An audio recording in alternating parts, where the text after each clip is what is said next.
Assalamualaikum warahmatullahi wabarakatuh. Selamat datang teman-teman. Selamat bergabung di acara DTNTF UGM Alumni Talk Series yang ketiga dengan tema Investasi Renewable Energy di Indonesia. Sebelumnya perkenalkan terlebih dahulu, saya Agnes Ningtyas dari Teknik Fisika UGM selaku moderator yang akan memandu jalannya acara pada hari ini. Dan sebelumnya akan saya sampaikan terlebih dahulu beberapa tata tertib dalam acara ini. Yang pertama, acara ini terdiri dari sesi pemaparan materi oleh pembicara dan sesi tanya jawab. Yang kedua, peserta wajib mengaktifkan mode mute dan tidak diperkenankan melakukan mode share screen selama pemaparan materi berlangsung, kecuali bila pemateri atau moderator memperbolehkan.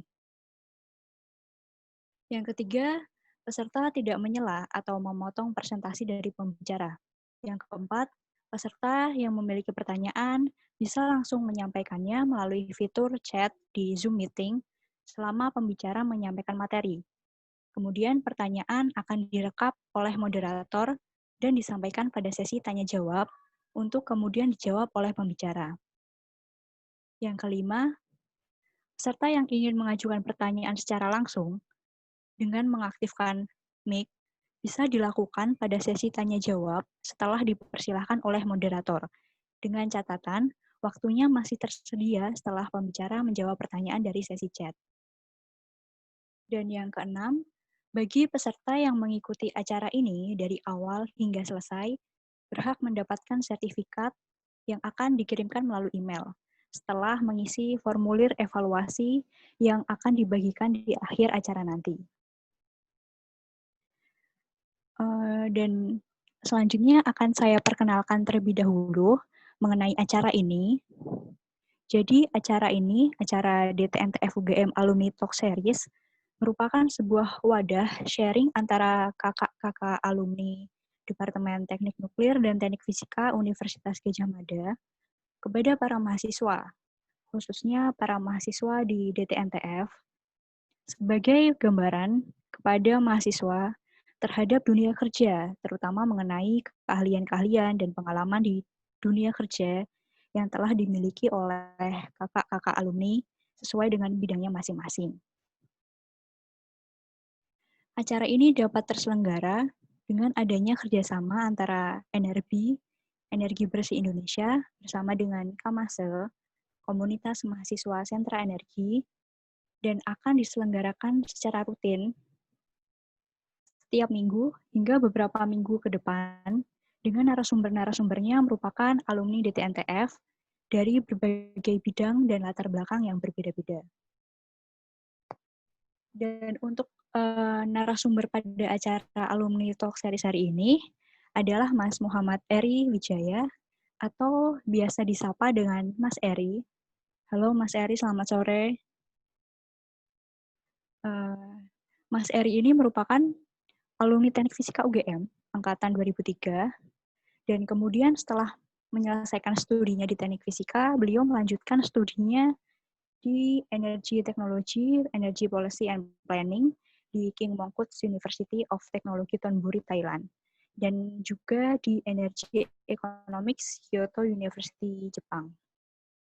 Dan untuk saat ini, beliau berkarya sebagai senior analis di Climate Policy Initiative Indonesia.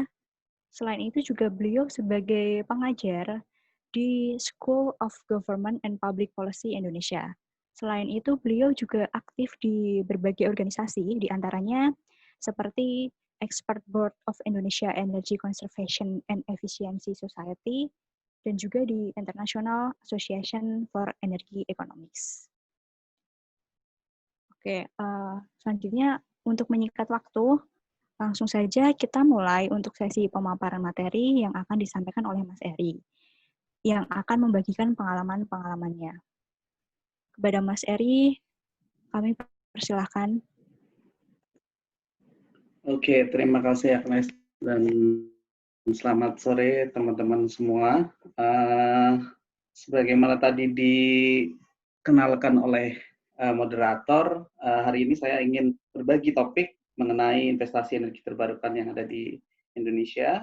Sebelumnya saya memperkenalkan ulang barangkali. Nama saya Muhammad Eri Wijaya. Sedikit background saya alumni Teknik Fisika tahun 2003, lulus 2007. Kemudian saya melanjutkan studi di bidang energi teknologi dengan fokus di energi planning dan policy di King Mongkut University of Technology Thornbury. Lulus tahun 2009, kemudian berhenti setahun untuk bekerja, dan saya melanjutkan PhD saya di bidang Energy Economics di Kyoto University di Jepang. Lulus tahun 2013. Sedikit pengalaman pekerjaan saya ketika saya break dari atau setelah lulus dari S2 saya kemudian lanjut bekerja dulu 1 tahun di namanya Asian Institute of Technology.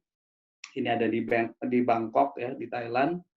Kemudian setelah itu saya resign untuk melanjutkan PhD saya. Kemudian selesai PhD saya pernah bekerja di World Resource Institute atau WRI. Ini sebuah lembaga global think tank, barangkali teman-teman juga pernah dengar.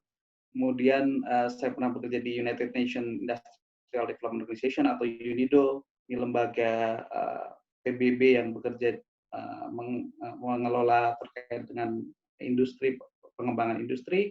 Kemudian saat ini saya mengajar di program pasca sarjana Public Policy di School of Government and Public Policy di Sentul.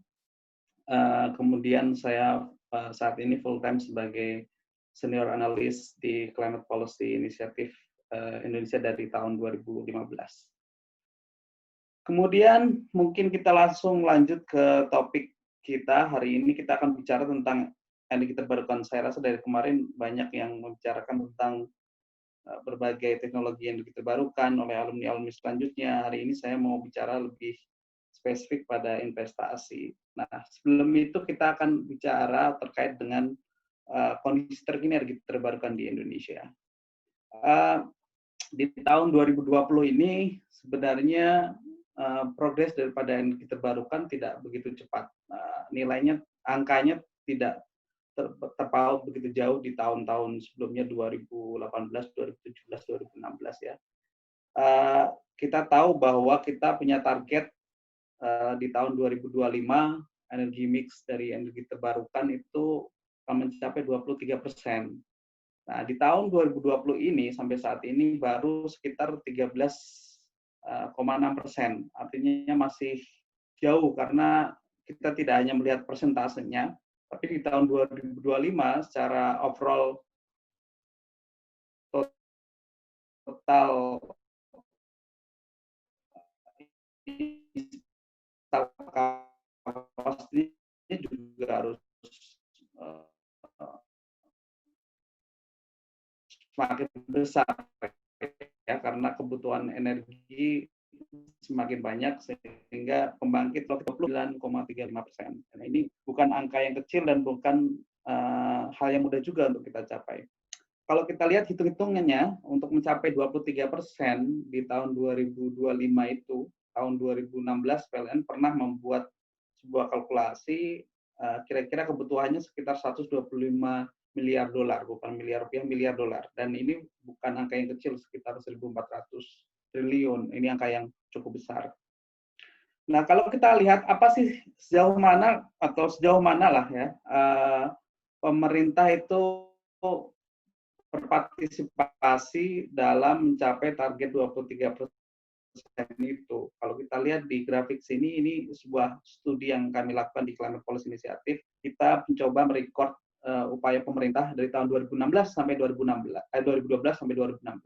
berapa banyak pemerintah sudah menginvestasikan uang rakyat ya, uang APBN kita, terhitung jumlahnya dari 4 tahun itu tidaknya 12,4 triliun semua didistribusikan untuk mendukung energi terbarukan. Kalau kita lihat berapa besarannya, yang pertama mungkin dari warna hijau dulu, ini capital injection, ini artinya pemerintah menyuntikkan modal ke BUMN, entah itu BUMN-nya bisa land, bisa yang terkait dengan energi ya, bisa PLN, bisa yang lainnya, sekitar 2,8 triliun untuk membangun energi terbarukan. Ini suntikan modal ya yang diberikan pemerintah untuk BUMN. Kemudian sekitar 4,8 triliun itu uang itu diberikan sebagai budget belanja kementerian terkait, misalkan Kementerian SDM, tapi yang mengelola energi ternyata tidak hanya SDM, kita juga tahu bahwa Kementerian Pedesaan itu juga Kementerian Desa dan Wilayah Tertinggal juga melakukan beberapa investasi terkait energi terbarukan di daerah-daerah terpencil, di pesisir pantai, di perbatasan, dan sebagainya. Ini nilai totalnya selama 4 tahun ini 4,8 triliun. Kemudian ada lagi dana alokasi khusus.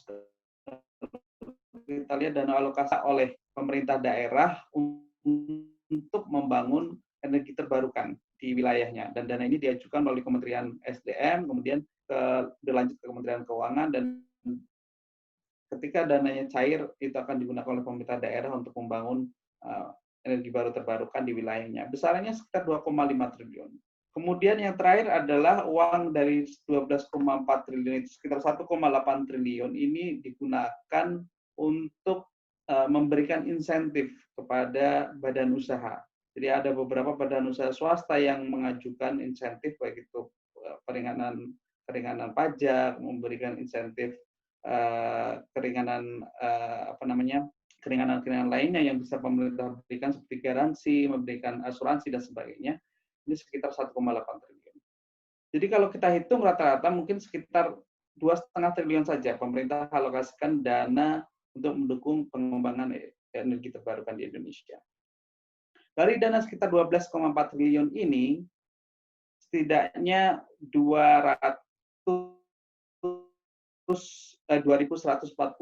megawatt pembangkit energi terbarukan terbangun antara 2012-2016. Ini cukup besar karena di tahun-tahun itu aturan yang ada di Kementerian SDM terkait dengan energi terbarukan sangat progresif. Seperti ada pemberian feed-in tarif, pemberian harga listrik dari energi terbarukan yang berbeda-beda tergantung jenis teknologinya, sehingga banyak investasi yang terjadi di tahun ini.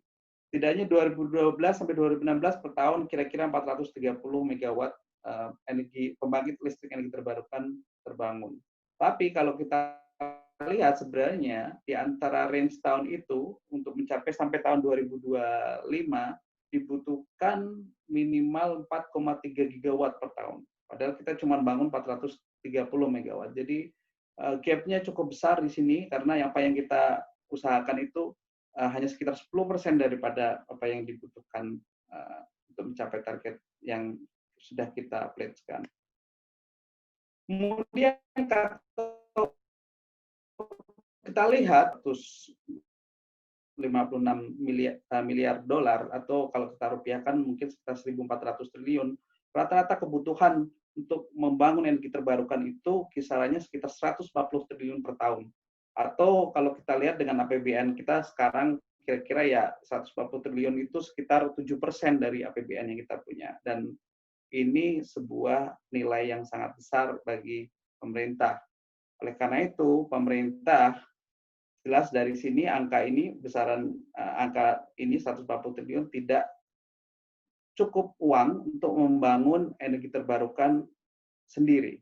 Oleh karena itu dibutuhkan sektor swasta. Kenapa sektor swasta? Karena sektor swasta itulah yang sebenarnya punya uang lebih banyak daripada uang pemerintah. Uang pemerintah kita paling setahun berapa 2.000-an triliun, sementara uang swasta yang dipegang itu bisa sampai 5 kali lipatnya yang ada. Oleh karena itu, peranan swasta sangat penting kalau kita bicara tentang pencapaian target energi terbarukan 23%. Tanpa swasta, sangat mustahil kita bisa mencapai target 23%. Tapi pertanyaannya adalah bagaimana cara menarik investasi swasta. Ini sangat penting topik yang mau kita diskusikan hari ini. Oke, sebelum itu mungkin kita bicara dulu. Kenapa swasta selama ini tidak banyak terjun dalam investasi energi terbarukan di Indonesia? Atau kalau kita lihat progresnya cukup kecil sampai sejauh ini. Nah, apa sebenarnya yang menjadi tantangan, atau kalau kita nggak mau sebut hambatan, tantangan lah, tantangan investasi energi terbarukan bagi swasta? Kita merecord 2, karena kita mengenal bahwa sistem energi kita ada on-grid, ada off-grid. Dalam sistem kelistrikan kita ada on-grid sama off-grid. Nah, dalam on-grid mungkin kita bisa mengidentifikasi beberapa hambatan. Ada sekitar 5 hambatan setidaknya yang berhasil kami catat. Yang pertama adalah profil resiko pengembalian proyek energi terbarukan yang tidak menarik. Dan itu tingkat resikonya cukup tinggi bagi investor, karena kalau nggak uang yang diinvestasikan tidak kembali, maka ngapain harus investasi gitu ya, buang-buang uang saja. Sehingga itu sangat menjadi sensitif bagi investor. Yang kedua, kebutuhan modal yang tinggi. Sebenarnya ini sebuah hal yang layak ketika investor investasi dengan membutuhkan investasi yang tinggi, tapi pengembalian investasinya menguntungkan atau meyakinkan pengembalian investasi. Tapi kalau udah kebutuhan modalnya tinggi, resikonya tinggi, nah itu menjadi double tidak menariknya bagi swasta. Kemudian yang ketiga adalah terbatasnya produk finansial. Ini mungkin tentu kita semua tahu bahwa investor atau pengusaha itu sebenarnya tidak selalu menggunakan uangnya sendiri, bahkan sebagian besar mereka menggunakan uang orang lain. Ada terminologi dalam investasi dan jangan meletakkan telur pada satu basket atau satu keranjang yang sama. Artinya kalau kita mau bertaruh pada sebuah investasi, jangan menanggung risiko itu sendiri. Karena kalau telurnya jatuh, maka ya udah pecah semua gitu ya. Makanya investor biasanya membagi resikonya pada pihak yang layak untuk diajak berbagi, misalkan ke bank, ke sektor-sektor keuangan yang lainnya untuk mendukung investasi dia. Makanya banyak pengusaha selalu pinjam uang dari bank untuk investasi, nggak pernah pakai uangnya sendiri. Kemudian yang keempat adalah skala proyek energi terbarukan yang ditawarkan tidak menarik. Kita tahu skalanya kecil, tapi nanti kita akan bahas lebih lanjut di prestasi selanjutnya. Yang terakhir adalah ketertarikan dari lembaga keuangan lokal itu cukup kecil. Bahkan banyak bank komersial nggak tertarik untuk investasi di energi terbarukan. Itu kenapa nanti akan kita bahas lebih lanjut. Kemudian yang kedua, kita ngomongin sistem off grid. Kalau ngomongin sistem off grid, tentu kita bicara tentang daerah-daerah terpencil, rural area di Indonesia. Dan off grid ini risikonya hampir sama sebenarnya dengan on grid. Setidaknya beberapa, misalkan profil risiko pengembalian yang rendah, kebutuhan modal yang tinggi, ini akan sama. Kemudian sulit akses pendanaan, ini juga akan setidaknya mirip-mirip lah, meskipun dalam off-grid mungkin lebih challenging untuk mencari pendanaan daripada di on-grid.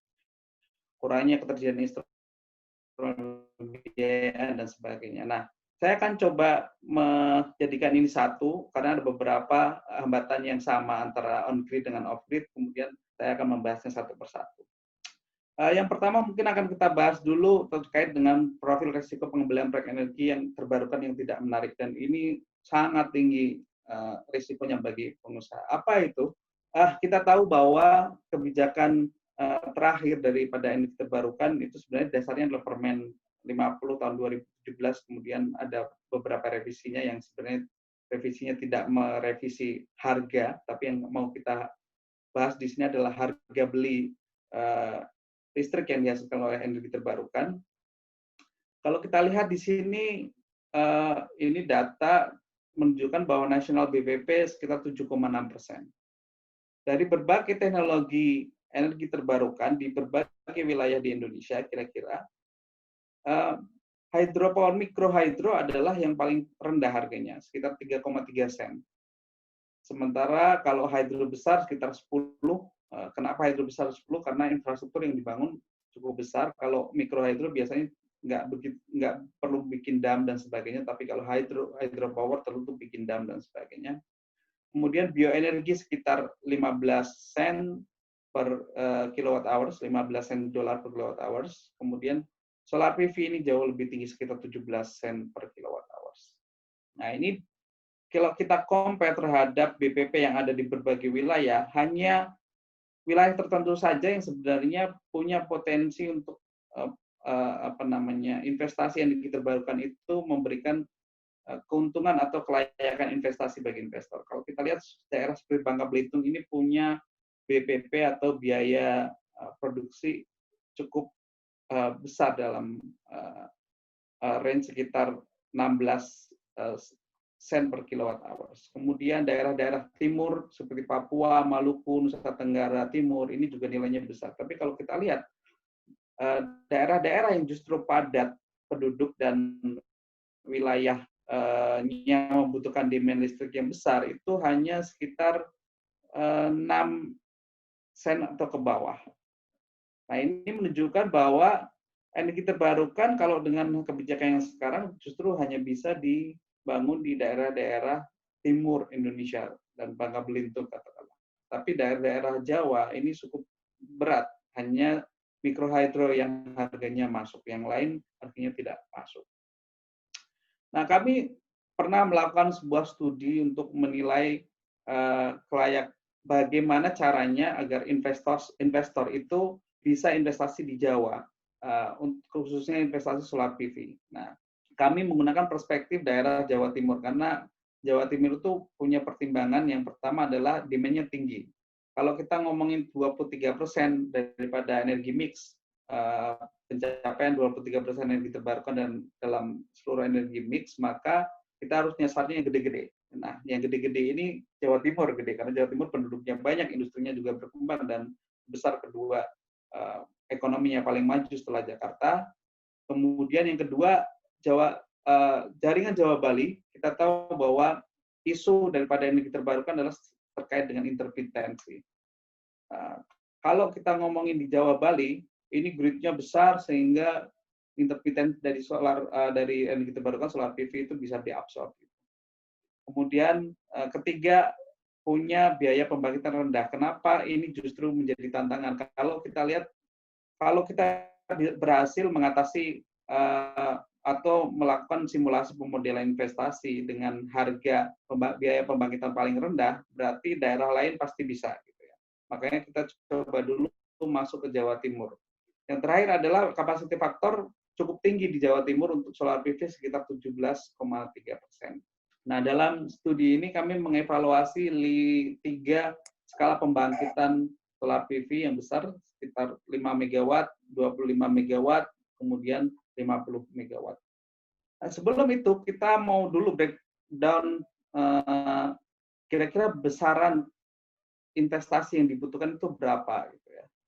Nah, ini ilustrasi ketika ini sebenarnya data yang kami ambil dari hasil survei terhadap sekitar 15-an project developer dan vendor teknologi terkait dengan solar PV. Kami mensurvei berapa sih kira-kira biaya yang dibutuhkan untuk membangun 5 MW, kemudian 10 MW, 20 MW, dan selebihnya. Itu kira-kira berapa. Nah, ini memberikan kita bayangan bahwa semakin kecil pembangkit yang kita bangun, sebenarnya biaya yang dibutuhkan itu lebih mahal. Semakin besar pembangkit yang kita bangun, maka biaya yang dibutuhkan semakin kecil per unit cost-nya. Ya. Jadi kalau 1 megawatt dalam range untuk membangun 1 megawatt dalam range 1 sampai 5 megawatt kisarannya $900.000, ini minus biaya penyediaan lahan plus biaya pembangunan interkoneksi. Biaya penyediaan lahan kalau kita tahu di Jawa itu sangat challenging. Kita tahu kasus-kasus di pembebasan tol dan sebagainya. Lahan di Jawa mungkin kisarannya bisa sampai 20% daripada biaya keseluruhan proyek. Tapi kalau di luar Jawa mungkin maksimal hanya 5% dari biaya proyek itu sendiri. Nah, ini memberikan kita juga sebenarnya ilustrasi sederhana. Kalau kita beli sesuatu dalam bentuk dalam jumlah yang besar atau grosiran, itu tentu akan lebih murah daripada kita beli eceran. Dan ini menunjukkan semakin besar pembangkit yang kita bangun, maka biayanya semakin turun. Terutama adalah photovoltaic modul. Ini karena pedagang juga tahu kalau kita mau beli jumlah besar, maka mereka punya security dalam demand, sehingga mereka punya inisiatif untuk selebihnya membangun melokalisasi teknologinya dan sebagainya, sehingga semakin besar demand yang ada, maka kemungkinan harga dari teknologi itu akan semakin turun. Saat ini solar PV hampir semuanya kita dapatkan dari impor, sehingga karena kita belinya cuma kecil-kecil 1 megawatt, 5 megawatt, maka harganya juga lebih mahal. Nah, balik ke Jawa Timur lagi, kita dengan menggunakan data-data tadi, data kebutuhan investasi, kita mensimulasikan 5 megawatt, 10, 25 megawatt, 50 megawatt dengan berbagai bentuk pembiayaan yang available di market. Nah, perlu teman-teman ketahui bahwa seperti tadi saya sampaikan, investor itu tidak pernah membangun dengan menggunakan dana sendiri atau equity sendiri, tapi sebagian besar mereka selalu menggunakan dana pinjaman dari pihak ketiga. Tentu syarat untuk mendapatkan pinjaman biasanya membutuhkan modal sendiri atau kapital dari pengusaha sekitar 20-30%, selebihnya 80-70% itu diambil dari pinjaman. Nah, pinjaman itu kita simulasikan ada berbagai jenis pinjaman. Yang paling sering kita dengar pinjamannya adalah non-sovereign loan. Non-sovereign loan itu biasanya pinjaman yang bentuk soft loan, berasal dari lembaga-lembaga development bank seperti World Bank, Asian Development Bank, dan sebagainya. Nah, kemudian kita bandingkan juga dengan pembiayaan yang berasal dari bank lokal.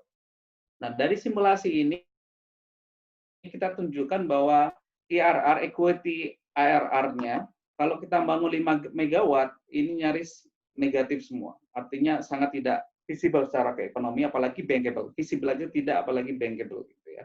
Kemudian kalau kita bangun 20 megawatt itu kalau dengan commercial loan, dengan pinjaman bank komersial sekitar 6%. Padahal biasanya IRR yang dibutuhkan lebih dari 8%. Nah, kita lihat di sini bahwa bank komersial hampir di semua skenario 5 megawatt, 25 megawatt, 50 megawatt itu tidak memberikan keuntungan bagi pengusaha untuk berinvestasi. Mereka baru mendapatkan untung kalau mereka pinjamnya dari lembaga-lembaga seperti multilateral development banks. Itu pun dengan catatan bahwa keuntungan yang mereka dapatkan cukup tipis. Kalau mereka menginginkan untung 10%, katakanlah 50 megawatt, mereka kalau dengan offshore non-sovereign loan, mereka hanya dapat paling 1 atau 2% aja. Dengan base case offshore, ini mungkin mereka hanya mendapatkan sekitar 3% margin, dan itu sebenarnya juga tidak begitu menarik bagi investor. Kalau kita ngomongin off-grid, nah itu tadi udah selesai kita ngomongin tentang solar PV di Jawa Timur, kita menunjukkan bahwa hampir semua model pembiayaan itu tidak bisa memberikan keuntungan bagi investor kalau bangunnya di Jawa Timur, kecuali bangunnya 50 megawatt ke atas ya. Dan sementara saat ini yang ada proyek-proyek solar PV kecil-kecil rata-rata, paling besar paling 25 megawatt, dan itu bukan di Jawa. Yang lain mungkin 1 megawatt, 2 megawatt, dan itu akan memberikan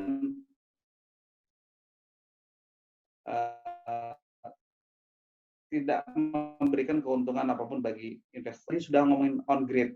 Kalau kita ngomongin off grid dengan kasus solar PV juga, solar PV, pembangkit solar PV, kita lihat bahwa solar PV ini punya dua model bisnis sebenarnya. Yang pertama adalah solar PV yang disubsidi oleh off grid, yang disubsidi oleh pemerintah. Yang kedua, off grid yang tidak disubsidi pemerintah. Kalau off-grid yang disubsidi oleh pemerintah itu biasanya menggunakan harga beli listrik yang sama dengan listrik yang subsidi 450 sampai 900 VA gitu ya. Artinya angka itu yang menjadi dasar bagi pemerintah untuk memberikan subsidi kepada pengusaha yang mau berbisnis off-grid. Nah, kita menghitung di Sumba. Di Sumba itu kisarannya mungkin 200 rumah per off-grid, jaringan off-grid. Kebutuhan investasinya sekitar 3,8 atau 3,9 miliar, dan dengan demand sekitar 200 rumah dan konsumsi per rata-rata per rumah sekitar 84 kilowatt hour per bulan. Ini 84 kilowatt hours ini adalah standar dari pemerintah untuk memberikan subsidi listrik ya. Kalau pelanggan lebih dari 84 kilowatt hours itu biasanya dengan subsidi, menunjukkan bahwa payback period-nya dengan simple payback period itu butuh sekitar 7 tahun. Padahal biasanya kalau kita pinjam uang dari bank komersial, pengusaha pinjam uang dari bank komersial rata-rata itu mungkin bank mau memberikan paling 5 sampai 6 tahun.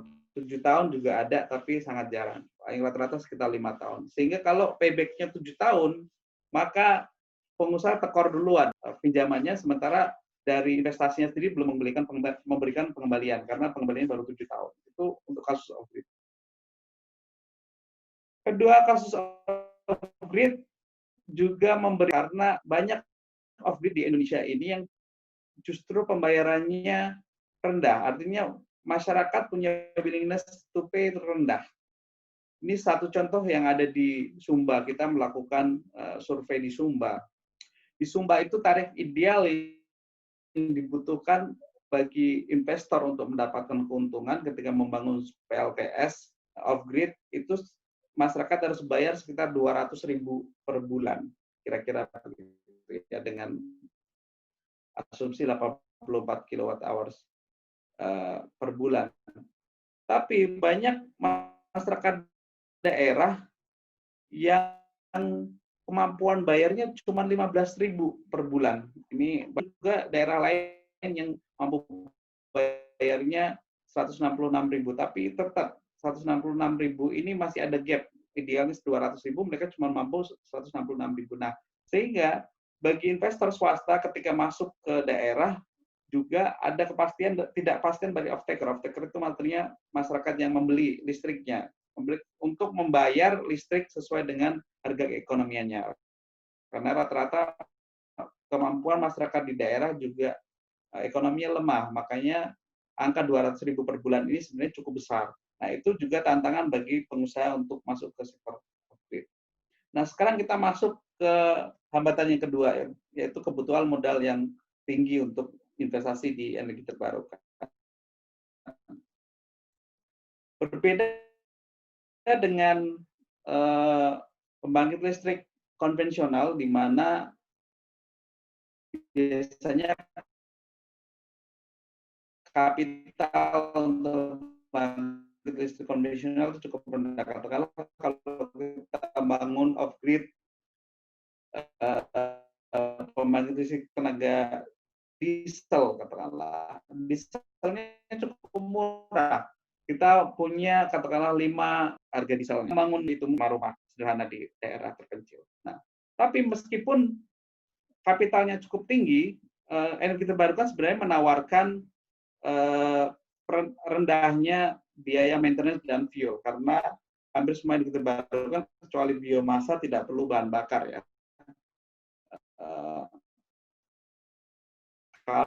Kalau fosil, misalnya bara, mereka butuh biaya maintenance dan operasional yang cukup tinggi. Nah, ini sebenarnya memberikan keuntungan, tapi dengan capex atau inisial modal yang tinggi bagi energi terbarukan, ini memberikan tantangan bagi beberapa investor, karena banyak investor energi terbarukan sebenarnya punya kapasitas modal yang terbatas. Nah, terkait dengan yang tadi, kebutuhan modal yang tinggi, hambatan yang kedua adalah menyambung yang tadi, ada keterbatasan produk finansial yang tidak sesuai dengan karakteristik proyek energi terbarukan. Kita tadi membahas energi terbarukan itu yang pertama punya harga beli oleh pemerintah atau oleh PLN yang cukup rendah. Yang kedua punya kebutuhan modal yang tinggi. Nah, oleh karena itu, kalau modalnya tinggi, harga pembelian listriknya rendah, konsekuensinya adalah payback period daripada investasi itu menjadi panjang, ya kan? Oleh karena itu dibutuhkan beberapa produk finansial yang sesuai dengan itu. Nah, sayangnya di Indonesia sebagian besar daripada aset keuangan di Indonesia itu didominasi oleh bank, dan kita tahu bahwa bank di Indonesia uangnya itu sekitar 90% berasal dari tabungan masyarakat. Artinya kalau kita punya tabungan bisa kita ambil kapan saja gitu ya. Dengan resiko itu, maka bank sebenarnya tidak mau berinvestasi pada sektor-sektor yang membutuhkan pembiayaan jangka panjang, katakanlah seperti yang kita terbarukan, mungkin 7 tahun, 10 tahun atau 15 tahun pembiayaan, karena mereka khawatir uang yang mereka miliki tiba-tiba yang dititipkan oleh masyarakat tiba-tiba diambil. Mungkin deposito bisa tapi jumlah deposito yang ada di Indonesia mungkin kecil jumlahnya. Deposito mungkin kita tahu punya periode sekitar ada yang 1 tahun, 2 tahun, 3 tahun, dan itu pun tidak cukup panjang dibandingkan dengan investasi yang ditebarkan yang membutuhkan periode 7 tahun ke atas. Berbeda dengan di negara lain, kalau negara lain negara maju seperti Inggris atau Jepang, ini aset keuangan itu berimbang antara yang dimiliki oleh bank dan lembaga keuangan lainnya. Lembaga keuangan lainnya itu contohnya seperti asuransi, kemudian dana pensiun seperti BPJS dan sebagainya. Nah, asuransi dan BPJS atau dana pensiun itu sebenarnya punya uang yang uangnya sebenarnya bisa digunakan untuk investasi jangka panjang. Karena apa? Karena orang kalau membayar asuransi itu kan tidak diambil seketika, atau orang membayar untuk pensiun, dana pensiun itu kan tidak diambil seketika, mungkin diambil baru 30 tahun lagi, 20 tahun lagi ketika dia mengklaim asuransi atau pensiunnya itu. Nah, selama periode itu sebenarnya pensiun fund itu atau asuransi punya fleksibilitas untuk menggunakan uangnya diinvestasikan di sektor-sektor yang investasinya panjang seperti infrastruktur tol, jembatan, kemudian pelabuhan, bandara dan sebagainya. Tapi di Indonesia sekali lagi jumlahnya ini sangat kecil, asuransi maupun pensiun itu cukup kecil dibandingkan dengan bank, dan mereka masih cukup profesional. Asuransi dan pensiun fund itu tidak terjun pada sektor-sektor yang high risk. Mereka lebih cenderung bermain aman, bermain di sektor-sektor seperti forex, foreign exchange, kemudian saham, kemudian surat utang dan sebagainya. Akibatnya dari struktur keuangan kepemilikan aset yang di Indonesia ini didominasi oleh bank, maka untuk mencari pendanaan bagi energi terbarukan yang jangka panjang itu cukup susah. Karena bank-bank cuma menawarkan pembiayaan yang jangka pendek 5 tahun atau maksimal 7 tahun atau 5 tahun ke bawah rata-rata. Hal yang lain yang menjadi masalah adalah di Indonesia suku bunga akhir bank itu cukup tinggi ya kalau dibandingkan dengan negara-negara tetangga kita. Misalkan Malaysia, Thailand, Filipina, Vietnam, itu mereka cukup rendah. Rata-rata di bawah 2 digit. Tapi di Indonesia, kalau kita pinjam uang di bank, rata-rata 2 digit. Kecuali mungkin KPR yang sekarang udah rendah. Tapi kalau kita pinjam untuk katakanlah pembiayaan kendaraan bermotor, itu rata-rata semua 2 digit. Nah, itu juga menjadi tantangan karena semakin tinggi bunga yang diterapkan oleh bank-bank yang ada di Indonesia, berakibat biaya investasi itu menjadi semakin mahal. Kan mereka harus membayar bunga plus pokoknya ya, pokok plus bunga yang harus dikembalikan ke bank. Nah, dengan biaya katakanlah 10% atau 11% bunganya, maka yang perlu dikembalikan menjadi semakin tinggi. Nah, sebenarnya suku bunga ini menjadi refleksi bahwa perceived risk daripada sektor keuangan di Indonesia juga cukup tinggi. Karena bank menerapkan suku bunga juga berdasarkan acuan dari Bank Indonesia biasanya. Nah, selanjutnya tantangan yang keempat adalah skala proyek energi terbarukan yang ditawarkan tidak cukup menarik. Kita tahu bahwa proyek-proyek energi terbarukan itu kecil-kecil. Memang beberapa waktu belakangan ada proyek-proyek yang cukup besar, misalkan pembangkit listrik tenaga surya Jani Ponto itu cukup besar. Kemudian kita pernah dengar juga tender solar PV solar PV floating yang dibangun oleh investor dari Masdar UEA itu 140 megawatt. Kemudian solar PV tender yang ada di Bali Utara maupun Bali Selatan yang tadinya 50 megawatt jadi 25 watt itu cukup menarik karena angkanya cukup besar. Tapi overall pembangkit listrik yang ditawarkan itu kecil-kecil, 5 megawatt, 1 megawatt, sangat jarang sekali yang besar. Padahal kita tahu bahwa hukum pasar tadi, kalau semakin besar permintaan yang kita mau atau semakin besar skala pembangkit listrik yang mau kita bangun, maka unit cost-nya akan semakin rendah. Hal yang serupa sama dengan off-grid. Off-grid, kalau kita ngomongin on-grid aja kecil-kecil, apalagi off-grid ya. Off-grid kita ngomonginnya mungkin skalanya 1-2 megawatt itu cukup besar. Ini satu contoh di Sumba. Di Sumba ini eh, pembangkit listrik yang ditawarkan untuk swasta itu paling gede sekitar 2 megawatt yang saat ini ada. Rata-rata mereka semua di bawah mega, kapasitas sekitar eh, kilowatt kilowatt di bawah mungkin sekitar 500 kilowatt atau lebih rendah lagi, karena kita tahu bahwa di Sumba juga demand-nya nggak terlalu besar. Dan ini menjadi tantangan karena ketika proyeknya kecil, cost-nya besar, sementara biaya harga jual daripada listrik itu dipatok rendah oleh pemerintah, maka ya untuk mencari keuntungan cukup berat bagi investor. Nah, selanjutnya yang terakhir adalah minim ketertarikan dari lembaga keuangan lokal. Tadi kita sudah membahas bahwa karakteristik daripada aset keuangan yang ada di Indonesia rata-rata dikuasai oleh bank, dan bank punya keterbatasan bahwa mereka dananya mayoritas diperoleh dari nasabah yang diambil kapan saja, dan itu membuat mereka tidak tertarik untuk berinvestasi di sektor-sektor yang mempunyai pengembalian periode yang cukup panjang, tenor cukup panjang. Ini contoh kalau kita lihat bank di Indonesia, ini data dari OJK, Otoritas Jasa Keuangan, perbankan di Indonesia secara keseluruhan untuk membiayai proyek energi terbarukan itu dari tahun 2015 sampai 2018 ada sekitar 5 miliar dolar. Ya, ini angka cukup besar dan mayoritas perginya ke sektor-sektor hydro, karena hydro saat ini menawarkan pengembalian cukup bagus, sementara sektor-sektor lain yang lain tidak.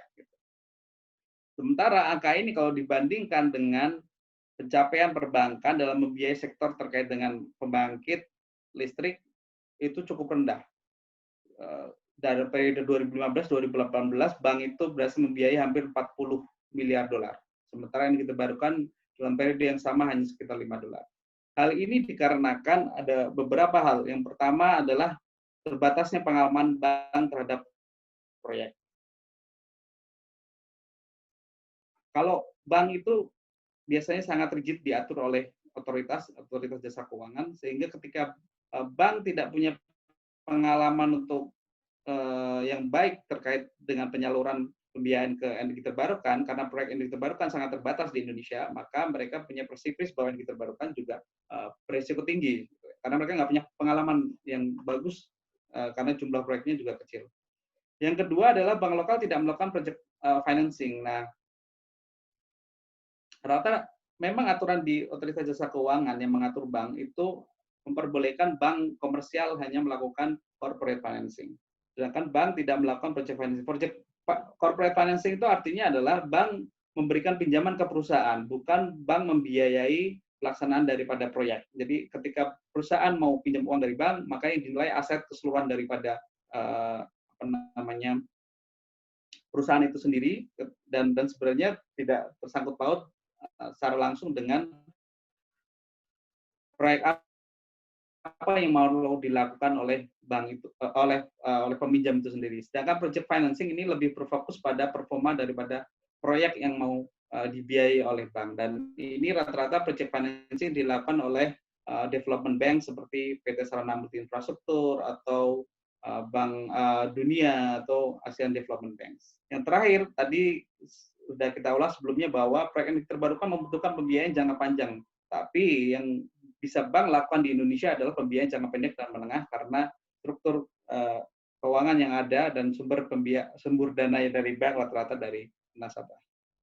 Itu tadi tantangan-tantangannya. Nah, kita sekarang mau bicara terkait dengan bagaimana memitigasi tantangan yang ada, karena kita harus ngomongin cara memitigasinya biar swasta tarik untuk berinvestasi di energi terbarukan. Kalau kita ngomong on grid, nah kami dari Climate Policy Initiative melakukan simulasi bahwa kebutuhan pendanaan untuk pembangkit listrik tenaga surya skala besar, terutama kalau kita menyasar di Jawa, yang paling mahal biayanya adalah lahan dan kemudian interconnection cost.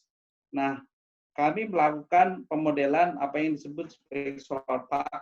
Solar park ini konsepnya mirip dengan kawasan industri, di mana kawasan sebuah pemerintah menyediakan lahan, kompleks kompleks pembangunan kompleks pembangkit listrik tenaga surya, di mana lahan-lahannya dikuasai dan dimiliki oleh negara. Kemudian swasta diberikan akses untuk meminjam lahan itu dan kemudian melakukan investasi teknologi, membangun pembangkit listrik tenaga surya di situ.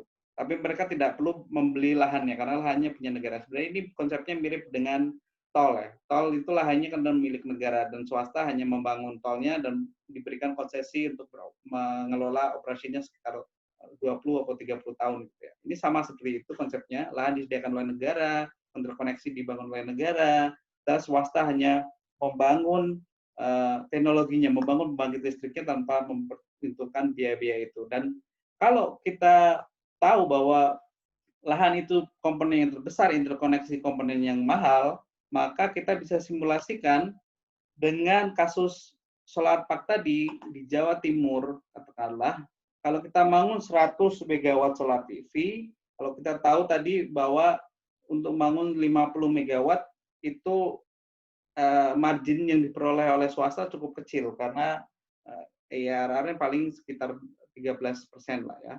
Sementara untuk membangun solar park ini swasta bisa mencapai IRR 10-13% dan harga listrik yang mereka jual kalaupun menggunakan bank lokal itu kisarannya antara 5,5 sen sampai sekitar 6,4 sen. Dan ini mendekati nilai BPP yang ada di Jawa Timur. Jawa Timur kan 5,9 sen ya. Artinya meminjam uang dari bank komersial sekalipun, memberikan return yang layak bagi investor dan bagi bank, kemudian harga listriknya pun dapat ditekan turun sesuai dengan aturan yang dimiliki oleh SDM. Sementara kalau uangnya minjam dari multilateral atau development banks dengan bunga yang lebih rendah, tenor yang lebih panjang dan sebagainya, harga listriknya bahkan jauh lebih rendah, antara 5 sen sampai hampir kalau kita pakai base case peminjaman dari development banks mungkin hampir sekitar 4,6 sen. Dan itu memberikan menunjukkan bahwa dengan skema ini, solar park ini dapat pertama mewujudkan target pemerintah untuk mencapai 23% karena kita bisa membangun pembangkit yang besar dengan harga yang rendah, artinya lebih rendah daripada rata-rata BPP yang ada di wilayah Jawa. Kemudian dan itu berkontribusi untuk menurunkan lebih jauh nilai BPP di kemudian hari.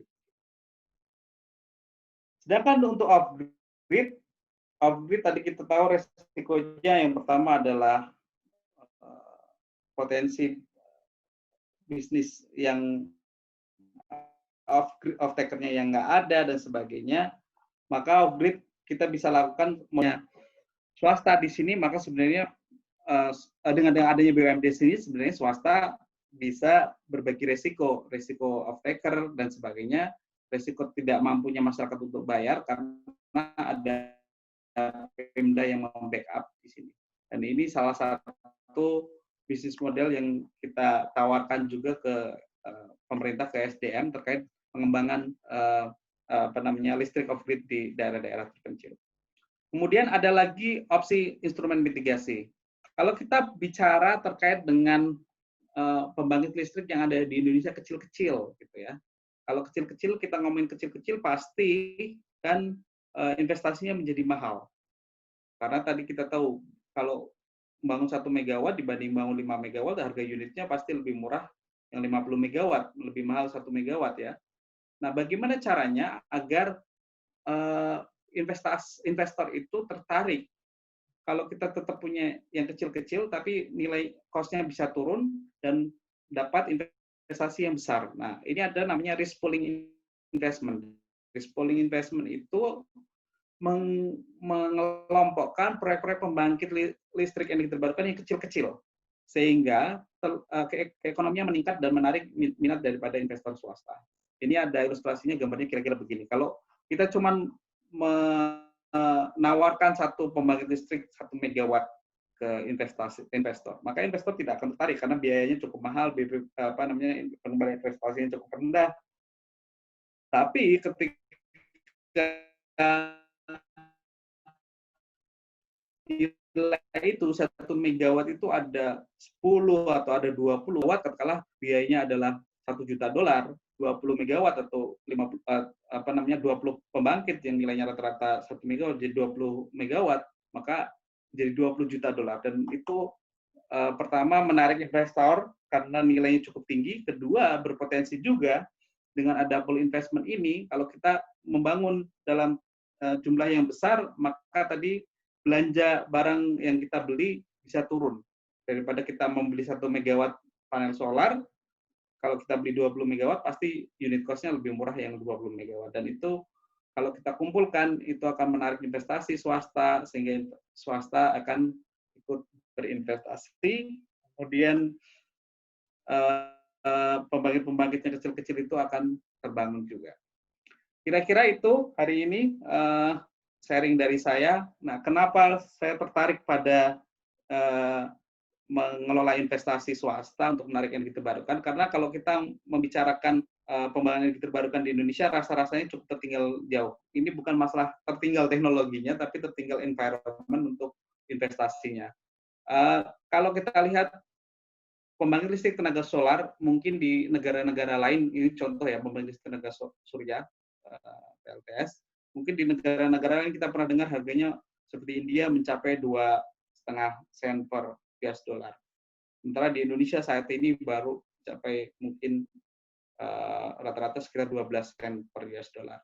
Kenapa itu bisa? Yang pertama karena memang di India pemerintah memberikan kepastian pembangunan energi terbarukan itu akan terjadi gitu. Dan ada market yang benar-benar dibentuk oleh pemerintah. Mereka membuat tender pembangkit listrik energi surya itu dalam skala yang besar, mungkin sekitar 1 giga. Kemudian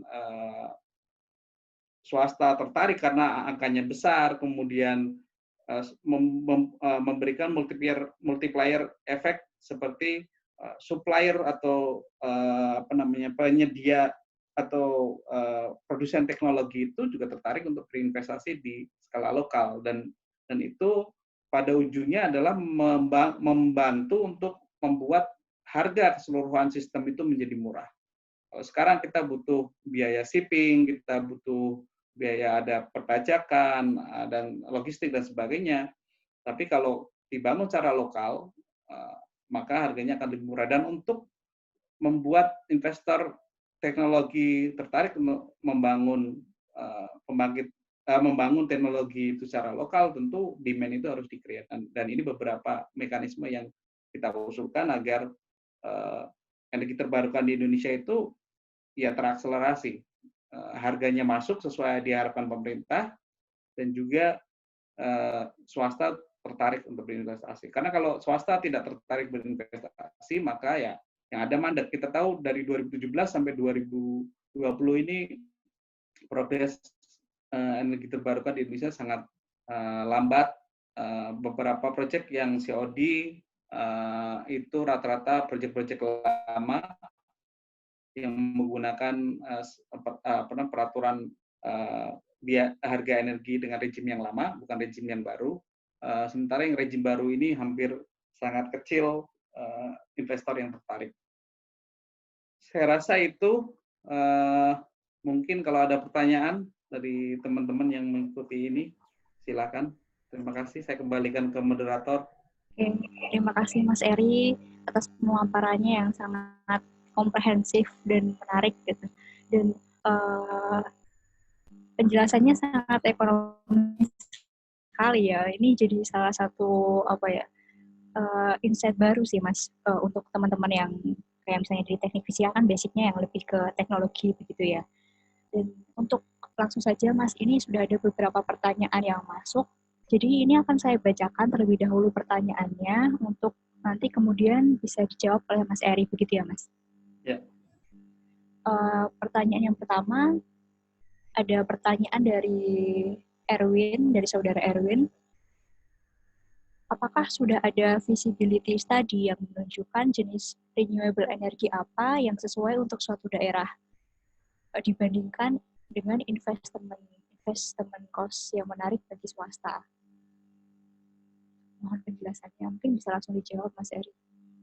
Oke, sebenarnya kalau dibilang daerah tertentu mungkin nggak ada ya, karena feasibility study itu dilakukan biasanya oleh swasta ketika mereka punya indikasi bahwa daerah itu menguntungkan bagi mereka, dan itu biasanya tidak diumumkan oleh mereka ke publik karena mereka tentu tidak ingin berkompetisi secara terbuka dengan investor yang lainnya. Beberapa contoh mungkin yang mungkin saya perlu highlight adalah ada feasibility study yang sudah dilakukan oleh menggunakan dana publik. Artinya menggunakan dana publik itu menggunakan dana dari pemerintah atau menggunakan dana dari lembaga donor misalkan seperti World Bank atau ADB untuk sebenarnya menarik investasi swasta. Karena kenapa? Feasibility study itu sebenarnya salah satu potensial risk juga bagi investor swasta, karena ketika mereka melakukan feasibility study tapi nilainya nilai keekonominya tidak menarik, maka cost itu ya dibakar gitu aja. Oleh karena itu, tadi seperti saya bilang, feasibility study biasanya tidak diumumkan karena itu menjadi rahasia bagi masing-masing project developer, tapi mereka punya keterbatasan karena tadi seperti saya bilang, kalau visibilitas tidak menarik, maka mereka cukup bakar uang. Oleh karena itu, kapasitas project developer untuk melakukan visibility study di wilayah-wilayah di Indonesia itu cukup terbatas. Nah, oleh karena itu, pemerintah maupun donor banyak melakukan bantuan visibility study yang nantinya ketika proyek itu visible akan ditawarkan oleh swasta. Misalkan contoh-contoh daerah yang sudah visibility study-nya dilakukan oleh dana publik, misalkan donor atau dana pemerintah, adalah daerah Sumba. Sumba terkenal dengan Sumba Iconic Island, itu menjadi daerah prioritas bagi SDM untuk mengelektrifikasi, karena kita tahu rasio elektrifikasi di Sumba baru sekitar 60%, dan kalau hanya PLN aja mungkin sekitar 40%, disumbang oleh listrik komunal dan off-grid itu bisa naik jadi 60%. Sumba banyak sekali wilayah yang visibility study-nya sudah dilakukan oleh pemerintah maupun oleh lembaga donor. Nah, itu salah satu rangkaian upaya pemerintah untuk mengundang swasta. Tapi lagi-lagi, meskipun ada visibility study, hambatannya tadi ternyata hasilnya banyak yang tidak ekonomis karena terkait dengan iklim investasi di Indonesia, biaya investasi, peraturan dan sebagainya.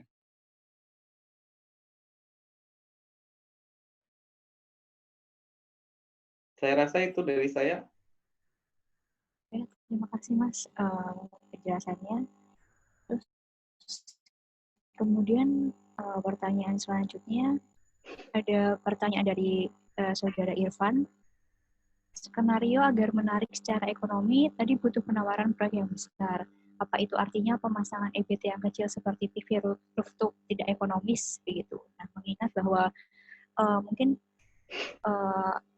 permintaan energi itu lebih banyak di daerah perkotaan gitu ya Mas. Dan untuk bangunan di perkotaan sendiri kan cukup banyak dan banyak bangunan yang high rise building gitu. Mungkin kan itu kan juga menjadi peluang untuk PV rooftop gitu. Nah, itu kira-kira seperti apa? Iya, untuk skala investasi, kalau kita ngomongin skala investasi memang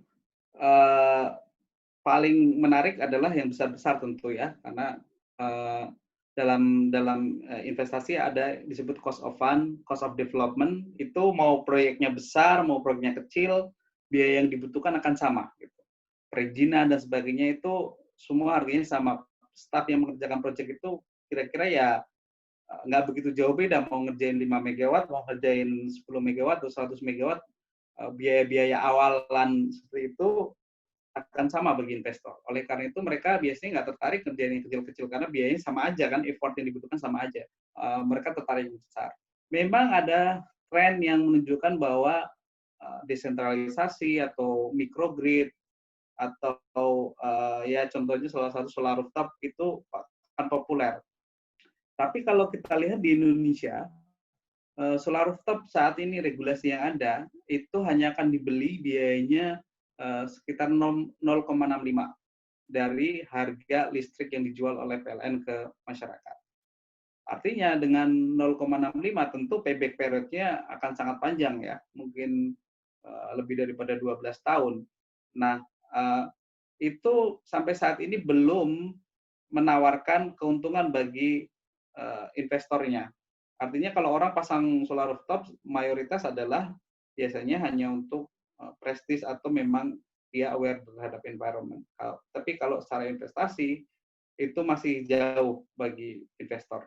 Mungkin ada peluang lain investasi di sektor solar rooftop, itu misalkan seperti solar leasing. Leasing itu kan artinya dia hanya meminjamkan solar PV-nya ke masyarakat yang tertarik. Dan masyarakat itu yang minjam itu nggak membutuhkan sebenarnya berapa return-nya gitu kan. Tapi bagi provider solar leasing itu dia dapat return karena masyarakat tetap membayar walaupun sebenarnya masyarakat nggak akan untung juga dari solar PV untuk aturan yang sekarang untungnya masih cukup lama. Itulah kenapa diskusi kita yang ada sekarang masih membahas tentang off grid atau on grid. Yang paling menarik mungkin on grid ya. Kalau kecil-kecil ini ya mungkin memang perlu regulasi tambahan seperti feed-in tarif yang memberikan keuntungan bagi investor untuk berinvestasi di hal seperti itu, solar rooftop dan sebagainya. Tapi yang ada sekarang aturannya memang belum menguntungkan karena pemerintah masih perspektifnya adalah energi terbarukan itu akan menurunkan biaya pembangkitan, biaya listrik dan yang ada dalam grid. Itulah kenapa aturannya harga listrik terbarukan harus maksimal 85% daripada harga listrik di grid. Gitu. Padahal kalau kita lihat roadmap-nya di negara-negara manapun, pertama yang di-create adalah demand-nya kan. Ketika demand itu sudah muncul, teknologi provider itu hadir, kemudian ada R&D dan sebagainya, maka harga teknologi makin lama makin akan turun sendiri karena ada kompetisi, ada demand oleh supplier, baik itu project developer maupun teknologi provider, mereka akan berkompetisi sehingga memunculkan harga yang paling efisien dan efektif. Kemudian yang untung lagi-lagi akan balik ke demand-nya. Tapi di Indonesia melakukan hal sebaliknya. Kita menekan harga energi terbarukan rendah dulu sebelum harga energi terbarukan itu demand-nya tumbuh. Menurut saya begitu sih.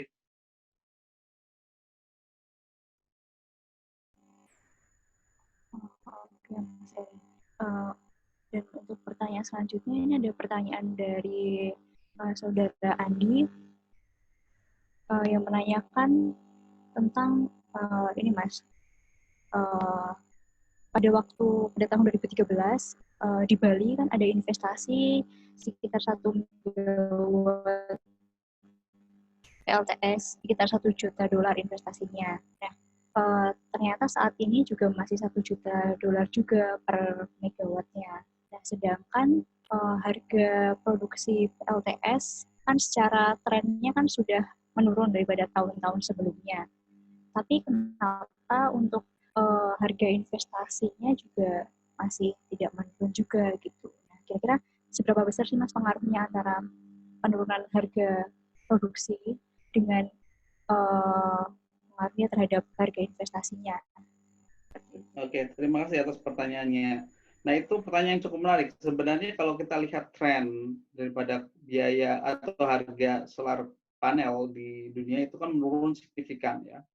Dan kita sudah lihat best case dari beberapa negara atau beberapa wilayah itu menunjukkan bahwa harga solar listrik yang dihasilkan solar PV bahkan di India bisa sampai 2,5 sen, 3 sen per kilowatt hours. Nah, mereka menunjukkan harga demikian gitu. Tapi sebaliknya di Indonesia harganya tidak terlalu terpaut jauh. Artinya penurunan harga teknologi solar PV itu tidak memberikan dampak secara langsung di Indonesia karena tadi alasannya yang pertama adalah kita belinya adalah eceran gitu. Kasarnya kita beli eceran gitu. Kalau kita beli eceran maka rantai pasoknya itu cukup panjang ya. Ada distributor, ada kemudian subdistributor dan sebagainya untuk mendapatkan harga, dan mereka mengambil margin juga gitu. Kemudian ada tax dan sebagainya, logistik dan sebagainya. Sementara bagi demand, artinya demand sekarang kan baru on paper, baru dalam regulasi. Tapi kalau ada real demand, misalkan tender 1 gigawatt solar PV, maka tentu investor yang datang bukan cuma project developer, tapi juga teknologi provider mereka akan datang. Dan deal-nya bukan deal dengan subdealer atau subdistributor, tapi deal-nya bisa dengan pabrik langsung, dan itu memunculkan kompetisi yang sehat dan ujung-ujungnya akan menguntungkan bagi konsumen gitu, bagi kita yang menikmati energi terbarukan ini. Dan itu terjadi di banyak negara, di Inggris, di Denmark itu berhasil menurunkan biaya offshore wind turbine hampir 75% dalam waktu 4 sampai 5 tahun, karena pemerintah di sana create demand tender wind turbine yang skalanya cukup besar, dan itu menguntungkan bagi investor teknologi maupun developer untuk benar-benar total berinvestasi di sana, memberikan kepastian market pada investor, dan itu yang tidak terjadi di Indonesia. Kalau kita hanya berharap dapat imbas secara langsung, saya rasa dari imbas langsung dari penurunan harga teknologinya, saya rasa nggak akan secepat itu juga. Nah, itu juga terbukti bahwa biaya meskipun harga solar PV turun, tapi kita tahu bahwa banyak proyek-proyek yang terbarukan sekarang yang harganya juga masih mahal, dan itu benar-benar terjadi menurut saya.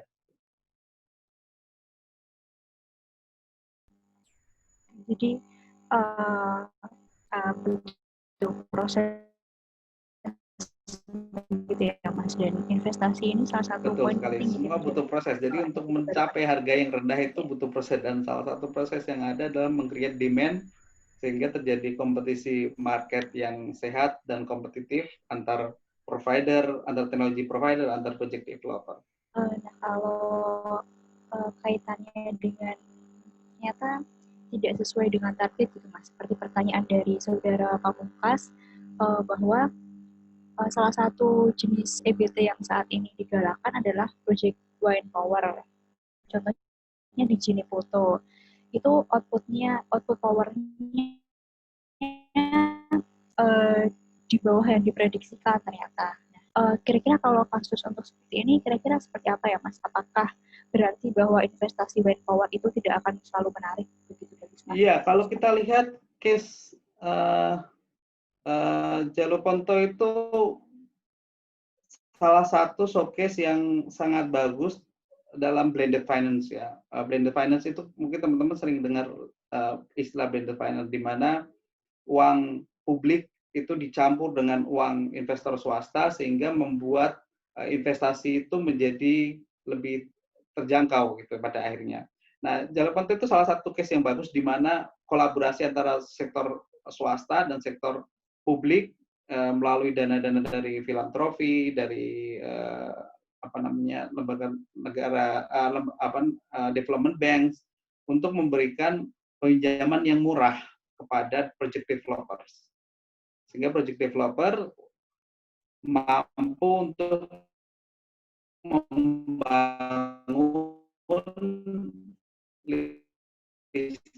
pembangkit listrik dengan harga yang kompetitif.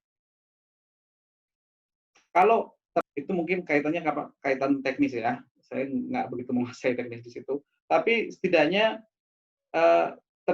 terwujudnya proyek itu satu indikasi bahwa simulasi yang kami lakukan di sini bagaimana cara menurunkan atau menarik investasi swasta adalah dengan menggunakan dana publik untuk mendorong swasta tertarik. Jadi Jaloponto itu ada Asian Development Bank terlibat di situ, menawarkan dana pinjaman yang murah dan sebagainya, sehingga investasi itu menjadi menarik, pengembaliannya menjadi menarik, keuntungannya menjadi menarik.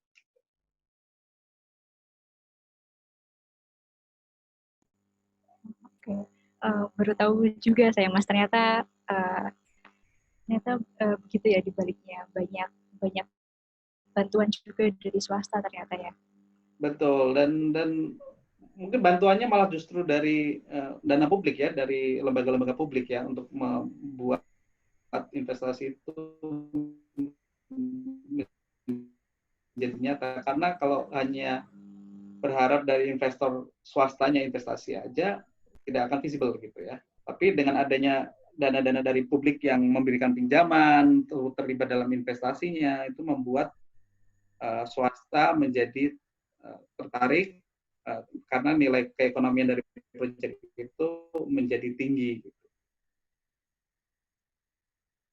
Dan apakah dengan skema yang seperti itu juga kemungkinan juga ada apa ya peluang yang lain gitu di energi terbarukan, mungkin tidak hanya di Jeneponto saja, tapi ada di selain Jeneponto misalnya, nggak hanya wind power juga, tapi ada PLTS misalnya seperti itu. Apakah ada peluang seperti itu juga gitu?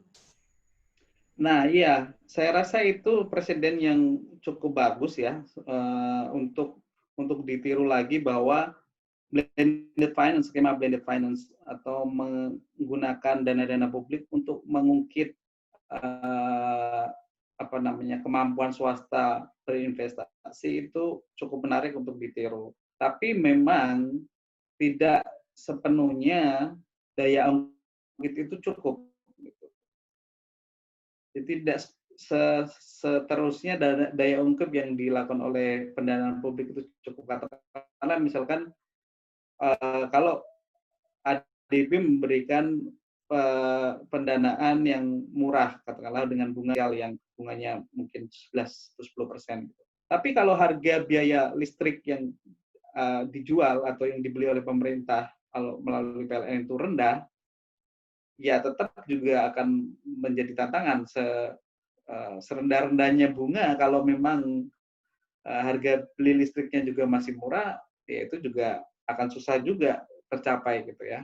Nah, jadi memang harus ada titik tengah antara pertama biaya listrik, harga beli listriknya yang cukup atraktif. Yang kedua adalah keterlibatan dari dana-dana publik ini untuk membantu menurunkan potensi resiko bagi swasta dalam berinvestasi. Misalkan contohnya adalah kalau misalkan PT Sarana Multi Infrastruktur PT SMI yang kita biasanya dengar SMI ini banyak terlibat di proyek-proyek tol, proyek-proyek bandara dan sebagainya, menyediakan convertible grant. Convertible grant itu grant yang bisa digunakan oleh swasta misalkan untuk melakukan feasibility study. Kalau feasibility study itu menunjukkan hasil yang tidak ekonomis, maka proyek itu tidak perlu dijalankan. Nah, ketika proyek itu tidak perlu dijalankan, maka ya grant-nya tidak perlu dikembalikan karena namanya grant ya. Jadi swasta tidak perlu membakar uangnya hanya untuk melakukan feasibility study. Tapi kalau feasibility study-nya menunjukkan bahwa proyek itu sangat visible, sangat ekonomis, maka kemudian grant itu bisa di-convert menjadi loan, menjadi pinjaman. Jadi grant itu berubah menjadi statusnya pinjaman. Nah, itu kan memberikan kepastian bagi swasta, terutama banyak di proyek-proyek yang frontiers, yang potensi risiko di awal itu cukup besar, dana untuk development itu cukup besar bagi swasta yang mungkin tidak jelas kapan kembalinya. Nah, dengan skema-skema seperti convertible grant itu akan menarik swasta. Tapi lagi-lagi kalau harga beli listriknya nggak bagus-bagus juga, ya mau skemanya bagaimanapun akan susah kan. Mungkin itu sih antara pertama demand-nya harus di-create dulu pemerintah memberikan kepastian bahwa akan ada tender proyek energi terbarukan yang cukup besar sehingga demand terjadi, kompetisi terjadi, mau lewat tender reverse auction atau sebagainya.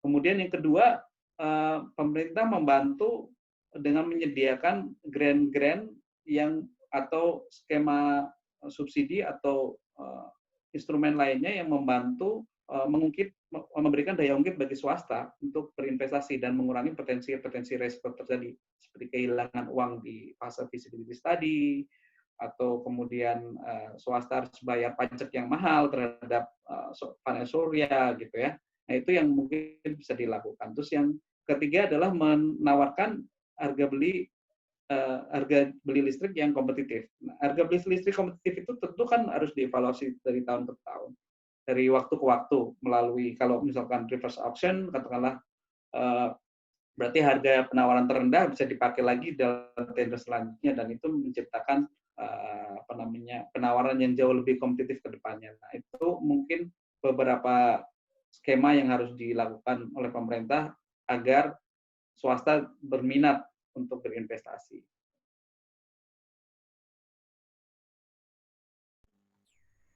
Mas, sangat jelas sekali penjelasannya. Selanjutnya ini ada 2 pertanyaan lagi, Mas. Silakan. Dari Saudara Agus Supriyono bertanya, Mas Eri, bagaimana dengan RE100, Renewable Energy 100, apakah memang ada opportunity di sana? Karena mereka memerlukan green certificate, tapi sepertinya PLN belum bisa memenuhi ekspektasi RE100 ini. Yang jadi problem di Indonesia adalah off-taker market kelistrikannya masih didominasi oleh PLN, sehingga jika ada kendala dalam budget di PLN, maka masih sulit untuk bertumbuh seperti itu. Kira-kira ada suggestion di sektor mana yang off-takernya private sector, mungkin potensi di daerah 3T yang belum terjangkau jaringan PLN, tetapi memang ekonomiannya memang sangat challenging gitu seperti itu. Oke, terima kasih Mas Agus. Ya, terkait dengan beberapa multinational company yang melakukan perjanjian atau pledge ya, melakukan pledge untuk meningkatkan penggunaan energi terbarukan mereka kalau bisa menjadi 100%. Nah, di Indonesia memang itu cukup challenging karena tidak semua perusahaan mampu untuk membangun pembangkitnya sendiri gitu ya. Dan itu bergantung pada grid. Nah, kita tahu bahwa grid kita itu saat ini didominasi oleh fossil fuel, sehingga untuk mendapatkan grid yang hijau itu akan susah. Dan kita tahu juga PLN belum sebenarnya punya mekanisme green certification ya, atau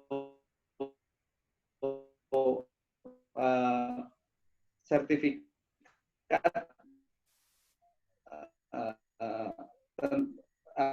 apa namanya, saya lupa namanya ya, tapi itu intinya adalah bisa menunjukkan bahwa PLN itu akan memberikan sertifikat bagi perusahaan yang membeli energi dari perusahaan, karena PLN tidak punya source listrik yang diberikan PLN yang dibelikan saat ini membangun metodologi terkait apa. Tapi di sisi lain juga beberapa perusahaan melakukan inisiatif dan sebenarnya itu bukan opsi bagi perusahaan untuk membangun pembangkit sendiri karena itu bukan menjadi core daripada bisnis mereka. Sebenarnya paling yang dicari dari RE100 ini adalah sebenarnya mendorong utilitas untuk membangun karena mereka RE100 ini kan perusahaan-perusahaan besar yang punya demand listrik yang besar. Sebenarnya motif mereka adalah mendorong utilitas atau PLN untuk, kalau di Indonesia PLN, untuk membangun pembangkit listrik yang green lebih banyak gitu ya, sehingga mereka juga bisa menikmati listrik yang green itu ke fasilitas mereka. Tapi kalau mereka harus membangun sendiri, sebenarnya itu cukup challenging gitu, karena itu bukan core bisnis daripada mereka, dan biasanya perusahaan kalau bukan core bisnisnya sudah diambil. Tapi karena keadaan di Indonesia seperti itu, beberapa perusahaan juga sudah memikirkan strategi untuk membuat solar rooftop mereka sendiri di fasilitas produksi mereka sendiri dan sebagainya. Itu yang terjadi saat ini. Kemudian kalau terkait dengan investasi di 3T lah, daerah terpencil ya, rural terpencil. Rejim kita tuh off grid ya. Tadi ada di slide saya 36 2016 itu punya 2 aturan. Yang pertama off-grid dengan subsidi, 2 off-grid non-subsidi. Tapi kedua syaratnya itu membutuhkan pelepasan wilayah usaha bagi swasta dengan syarat untuk bisa karena wilayah usaha pada dasarnya adalah milik negara sesuai dengan konstitusi kita, undang-undang dasar kita. Dan kemudian oleh negara diwakilkan oleh SDM kepada PLN. Jadi PLN menjadi pengguna wilayah usaha seluruh Indonesia. Itu dari 2 mekanisme pelaku swasta, minimal harus ada 1 kecamatan yang tidak dialiri oleh listrik PLN atau PLN belum masuk di wilayah tersebut. Dan itu cukup challenging. Di Indonesia kita bisa cari berapa sih sebenarnya wilayah yang 1 kecamatannya sama sekali tidak dimasuki oleh PLN. PLN masuk mungkin ya 5%, 10%, tapi itu sudah dianggap masuk dan itu menjadi cukup berat karena PLN juga walaupun dalam aturannya untuk melepas wilayah usaha itu tidak perlu izin dari PLN, tapi dalam realitanya proses pelepasan izin itu membutuhkan rekomendasi dari PLN dan SDM selalu meminta rekomendasi dari PLN. Terkadang juga misalkan dari level daerah GM PLN memberikan sinyal oke, tapi di pusat sebaliknya tidak mau melepaskan wilayah usaha dan itu cukup menantang.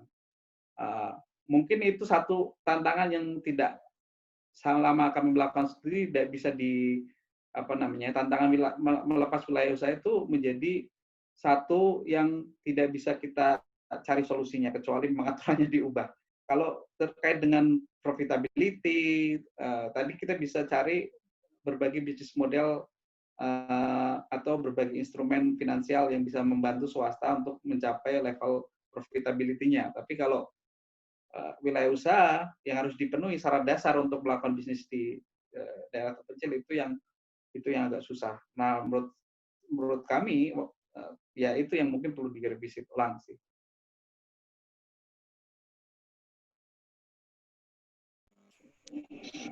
Terima kasih Mas penjelasannya yang sangat komprehensif sekali. Dan ini langsung saja ke pertanyaan terakhir ya Mas. Dari Mas Damar. Nah, terkait untuk bank-bank di Indonesia nih Mas, mengapa bank-bank di Indonesia tidak tertarik ke proyek energi terbarukan? Padahal risknya kecil, parameter apa yang jadi pertimbangan bank-bank di Indonesia ini? Dan satu lagi pertanyaan bonus Mas, ini penting sekali. Dari Mas Andi pertanyaannya, kira-kira bagaimana cara agar seorang lulusan teknik fisika dapat berkarir di bidang energi ekonomik seperti Mas Eri dan Mas Damar seperti itu, dan bagaimana peluang karir bagi lulusan teknik fisika di bidang ini? Oke, terima kasih. Mungkin saya jawab dulu yang dari Damar ya. Kalau dibilang resikonya kecil, enggak juga gitu. Dan cara pandang orang finansial itu berbeda dengan cara pandang engineer kali ya. Dalam perspektif finansial, kalau kita belum pernah melakukan case study yang berhasil, maka kita melihat sesuatu itu mengerikan, gitu, menakutkan. Oleh karena itu, kan kita tahu sektor finansial itu sektor yang sangat rigid, sangat kaku. Mereka nggak mengikuti aturan regulator, berarti dia nggak prudent gitu ya. Dan kalau tidak prudent, maka selalu dapat semprit. Gitu. Ada wasitnya, dan wasitnya sangat tegas. Nah, itulah sektor finansial. Di Indonesia pun demikian. Kalau otoritas jasa keuangan tidak menyatakan bahwa sektor ini boleh dimasuki, tidak mengeluarkan guideline yang cukup, maka bank tidak akan masuk ke sana. Karena kalau bank masuk ke sana, nanti tidak mengenal resikonya, kemudian menjadi masalah adalah di belakang misalkan menjadi gagal bayar katakanlah, dan itu menjadi masalah yang akan dipermasalahkan oleh otoritas. Artinya para bankers ini tidak berperilaku selainnya bankers, karena bankers itu kan mengandalkan 5 karakter gitu ya. Ada 5C katakanlah mereka. 5C itu menjadi panduan karakter, kolateral dan sebagainya, itu yang menjadi jadi landasan bagi lembaga finansial untuk bekerja. Nah, ketika lembaga komersial itu belum pernah menangani proyek baru yang diterbarukan, mereka akan menganggap proyek itu berisiko. Ditambah lagi informasi yang masuk yang disediakan oleh regulator, entah ESDM, entah OJK, tentang energi terbarukan tidak cukup banyak. Jadi pilotingnya belum cukup banyak, sektor yang dimasuki nggak banyak, contoh-contohnya base case-nya juga nggak banyak, tapi lebih banyak cerita-cerita buruk tentang energi terbarukan. Nah, itu yang membuat bank kemudian menghitung itu sebagai risiko. Ketika bank menghitung itu sebagai potensial risk, perceived risk, mungkin belum terjadi, tapi risk yang akan terjadi, berpotensi terjadi, maka itu akan meningkatkan cost of fund. Jadi bunganya akan mahal. Gitu. Seperti kita, kalau kita nggak mau pinjam di bank, kalau kita nggak punya agunan, mungkin kita bisa lewat KTA, kredit tanpa agunan. Tapi kredit tanpa agunan jatuhnya adalah lebih mahal bunganya, karena bank menanggung risiko yang besar ketika kita mereka nggak pegang agunan. Tapi kalau mereka pegang agunan, mungkin bunganya akan lebih rendah. Karena kalau kita gagal bayar, agunannya akan dibayarkan.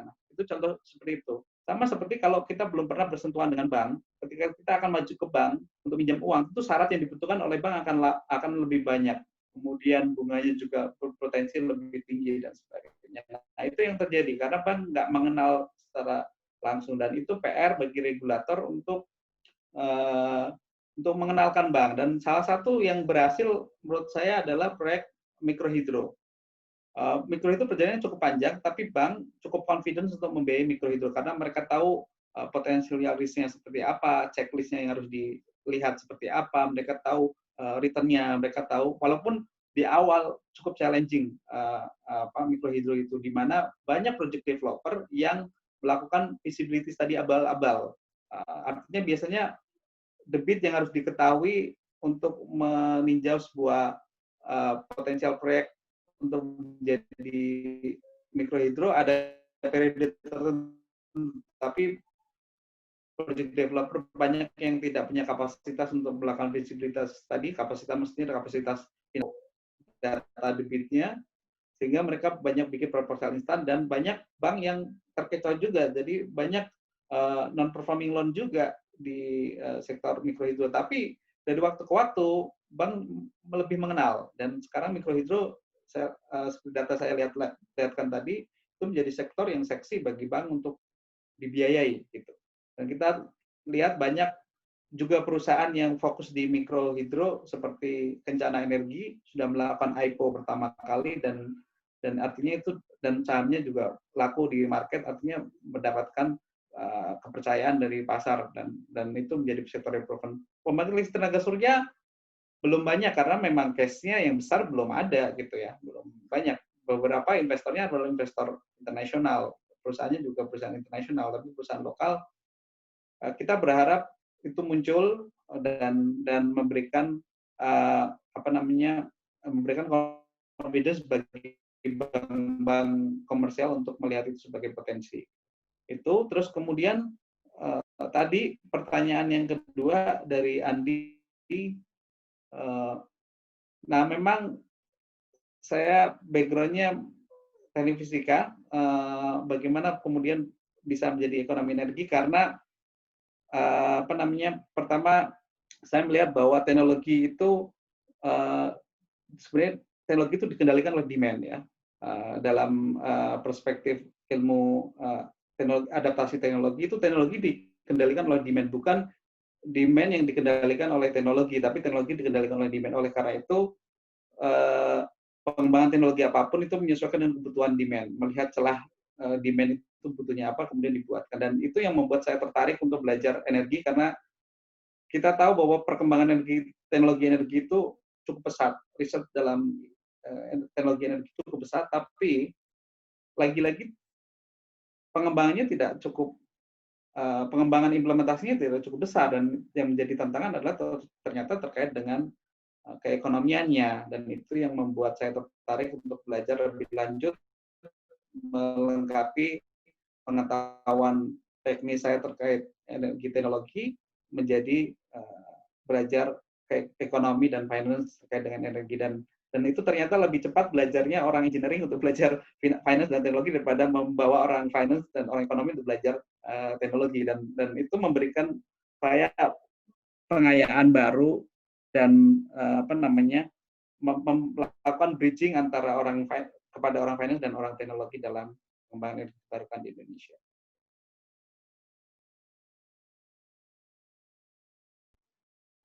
Oke, jadi background teknologinya tuh udah dapat dulu gitu ya Mas. Terus selanjutnya Betul, memperdalam dari sisi ekonomi dan kebijakannya dan lain-lain. betul.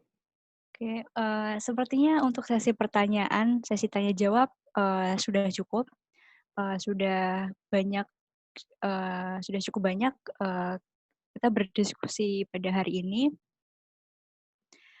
Terima kasih banyak untuk Mas Eri yang sudah meluangkan waktunya, yang membagikan pengalamannya kepada kami para peserta, sehingga dapat banyak insight gitu terkait tentang ekonomi, terutama kebijakan-kebijakan ekonomi energi terbarukan gitu di Indonesia. Dan untuk bagi para peserta, untuk link formulir evaluasi acara hari ini sudah kami bagikan di kolom chat. Untuk selanjutnya bisa diisi oleh para peserta. Mungkin bisa di-copy dulu atau mungkin bisa diisi saat ini juga.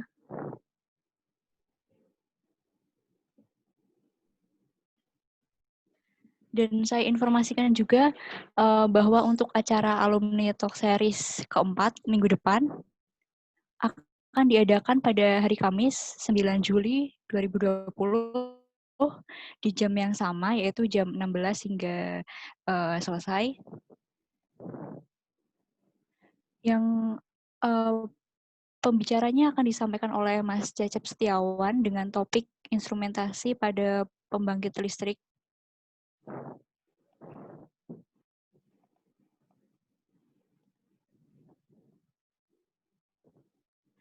Dan untuk info lebih lanjut terkait dengan Alumni Talk Series, acara-acara selanjutnya minggu depan, teman-teman bisa mengunjungi di akun Instagram Kamase di @ugmkamase, atau bisa memfollow-nya untuk mendapatkan updatean informasi terkait tentang acara-acara yang akan diadakan selanjutnya. Oke, karena waktu sudah menunjukkan pukul 17.30, sudah hampir maghrib, sudah petang, dan semua pertanyaan juga sudah terjawab, maka acara pada hari ini kita cukupkan sekian. Sekali lagi terima kasih banyak untuk Mas Eri. Terima kasih atas Terima kasih. undangannya. Mungkin bisa memberi inspirasi gitu bagi teman-teman teknik fisika, mungkin kalau misalnya tidak mau terjun di dunia teknologi, mungkin ada alternatif lain seperti itu. Tetap di energi terbarukan, tapi ranahnya lebih ke ekonomi dan kebijakannya. Oke, dan terima kasih juga untuk kakak-kakak alumni yang telah bergabung. Ada Mas Damar, ada Mas Anto juga tadi, ada Mas Sohib juga, dan lain-lainnya. Dan terima kasih juga kepada teman-teman peserta, teman-teman mahasiswa yang telah mengikuti acara DTNTF Alumni Talk Series hari ini. Semoga materi yang telah disampaikan bermanfaat. Pengalaman yang telah disampaikan Mas Eri ini bisa menjadi inspirasi bagi teman-teman semua sebagai gambaran mengenai peluang berkarya di sektor energi terbarukan pada umumnya dan gambaran mengenai kebijakan-kebijakan energi terbarukan pada khususnya.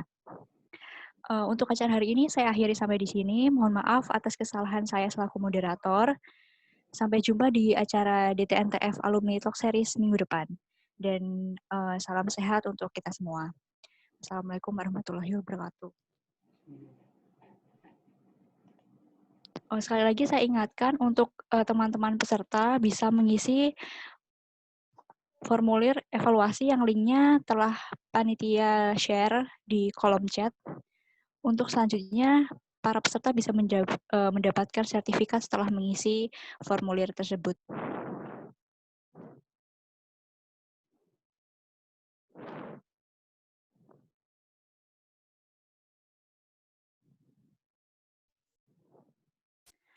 Oke, terima kasih teman-teman. Saya akhiri. Wassalamualaikum warahmatullahi wabarakatuh.